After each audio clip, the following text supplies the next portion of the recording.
भगवान के सामने रोने से क्या होता है। नमस्कार दोस्तों, आज हम आपको भगवान के सामने रोने से क्या होता है इसके बारे में हमारे शास्त्रों में क्या लिखा है विस्तार से जानकारी देने का प्रयास कर रहे हैं।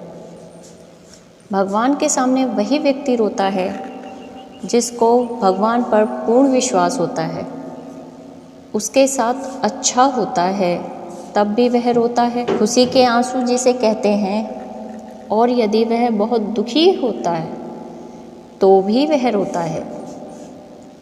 वह हर स्थिति में भगवान को याद करता है। वह व्यक्ति जानता है कि भगवान देर कर सकते हैं पर एक दिन ज़रूर उसकी इच्छा को पूरा करेंगे। जो व्यक्ति भगवान के सामने रोता है उसका भाग्य बदल जाता है। जो व्यक्ति भगवान के सामने रोता है उसका भाग्य बदल जाता है। उस पर भगवान की कृपा होने लगती है। उस व्यक्ति के साए चाहे कुछ अच्छा ना भी हो तो भी उसका भगवान पर पूर्ण भरोसा होता है कि भगवान उसकी सहायता अवश्य करेंगे। वह हर दुख में भगवान को याद करता है और सुख में भी भगवान को नहीं भूलता। उस व्यक्ति का मन पवित्र होने लगता है और उसके अंदर आध्यात्म का विकास होने लगता है। उसका मन भगवान की भक्ति में लगने लगता है। जब कोई व्यक्ति भगवान के सामने जम जाता है तो उसका दुख दर्द वह भगवान को बताता है। हमारे मन की सभी बातें भगवान ज़रूर जानते हैं। वह अंतर्यामी हैं, उनसे कुछ नहीं छुपता। जब किसी व्यक्ति को भगवान के पास जानते ही रोना आता है तो उसे यदि मुसीबत से जल्दी बाहर निकलना है तो उसे भागवत गीता पढ़ना शुरू कर देना चाहिए, क्योंकि जब कोई दुखी व्यक्ति भागवत गीता पढ़ता है तो उसे बहुत जल्दी भगवान उसे सही राह दिखाते हैं। अगर कोई विधि पूर्वक भागवत गीता पढ़ता है तो उसके जीवन में चमत्कार ज़रूर होता है। आप भगवान की स्तुति करें, वह आपके जीवन के बड़े से बड़े संकट को दूर कर देंगे। भगवान के सामने रोना चाहिए या नहीं, सनातन धर्म को मानने वाले प्रत्येक व्यक्ति का अंतिम लक्ष्य मोक्ष की प्राप्ति होता है। हर व्यक्ति चाहता है कि वह जीवित अवस्था में सारे सुख भोगे और मृत्यु के बाद उसे मोक्ष की प्राप्ति हो जाए। भौतिक सुख प्राप्त करने के लिए भगवान से प्रार्थना करना प्रारंभ कर देता है।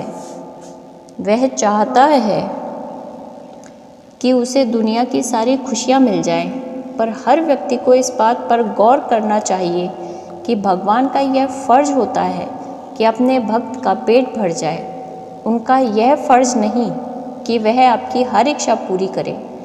आपको यदि अपनी ढेर सारी इच्छाओं को पूरा करना है तो उसके अनुसार मेहनत भी करनी पड़ेगी।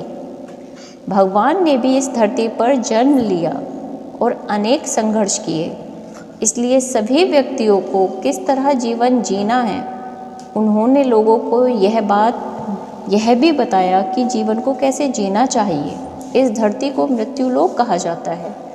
मृत्युलोक पृथ्वी को इसलिए कहा गया है कि व्यक्ति यहाँ अलग अलग योनि में जन्म लेता है और मरता रहता है, और 84 लाख योनियाँ होती हैं, जिसमें से मनुष्य का जन्म बहुत मुश्किलों के बाद बहुत सी योनियों में भटकने के बाद मिलता है। खाना पीना, बच्चे पैदा करना तो जानवर भी करते हैं, परंतु मनुष्य का जन्म बहुत से महत्वपूर्ण उद्देश्यों के लिए होता है। इस धरती पर हम मौज मस्ती करने के लिए नहीं पैदा हुए हैं।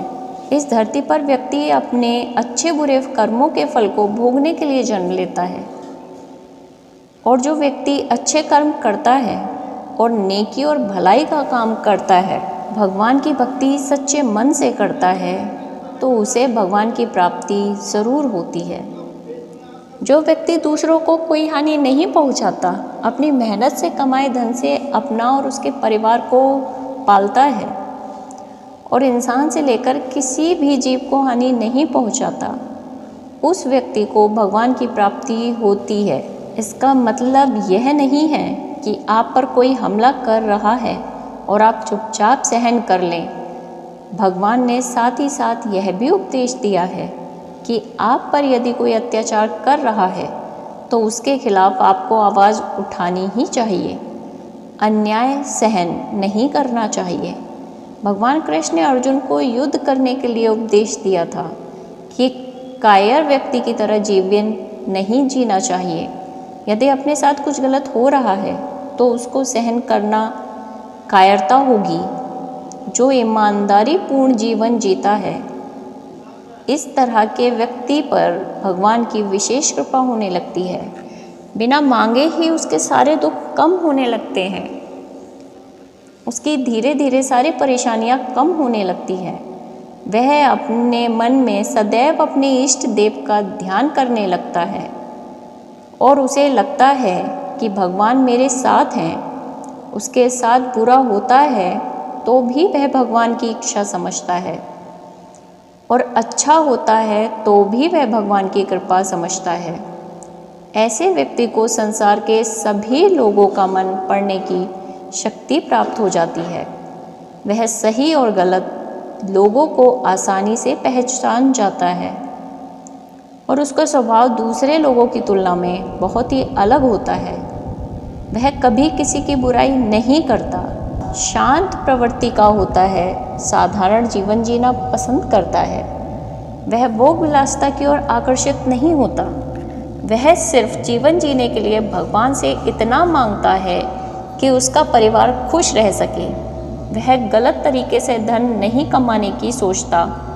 वह ईमानदारी का जीवन जीता है। छल कपट उसके मन में नहीं रहता। प्रत्येक व्यक्ति अपने इष्ट देव से प्रार्थना ज़रूर करता है और जब वह भगवान के मंदिर में जाता है या फिर भगवान की भक्ति करता है तो उसके मन में बहुत से अच्छे बुरे विचार आते ही हैं। वह अपने दुखों को याद करके अपने आंसुओं को रोक नहीं पाता। वह भगवान के सामने रोने लगता है और यह संकेत बहुत ही शुभ होता है।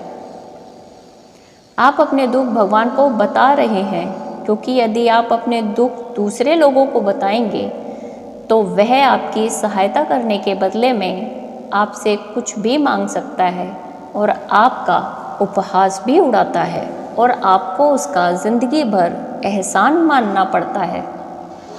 दुख के समय भगवान ही आपकी सहायता करने के लिए किसी न किसी रूप में आपकी मदद ज़रूर करते हैं। इसलिए भगवान को हमें हमारे दुख बताने चाहिए और भगवान के सामने आप रो भी सकते हैं। वह आपके दुख को ज़रूर समझेंगे और दूसरे लोगों की तरह आपका मजाक नहीं उड़ाएंगे। भगवान आपके दुखों को दूर करेंगे और आपके जीवन में कितनी भी बड़ी परेशानी आए, आप उसे भगवान को बताएं और सच्चे मन से प्रार्थना करें तो आपको चमत्कारी रूप से उसका फल भी प्राप्त होगा। धार्मिक पुस्तक पढ़ने से जो मन को एकाग्र शक्ति और शांति प्राप्त होगी, जो कभी आपने सोची भी नहीं होगी। आपकी सारी चिंता समाप्त होने लगेगी और मानसिक तनाव दूर होगा। इस दुनिया में अच्छे बुरे सभी तरह के लोग होते हैं और जब आपके अच्छे दिन आने लगते हैं तो आपको अच्छे मित्रों की भी प्राप्ति होती है। उम्मीद करती हूँ आपको वीडियो पसंद आया होगा। अगर आपको ये वीडियो पसंद आया हो तो हमारे चैनल को लाइक, कमेंट और सब्सक्राइब ज़रूर करें। धन्यवाद।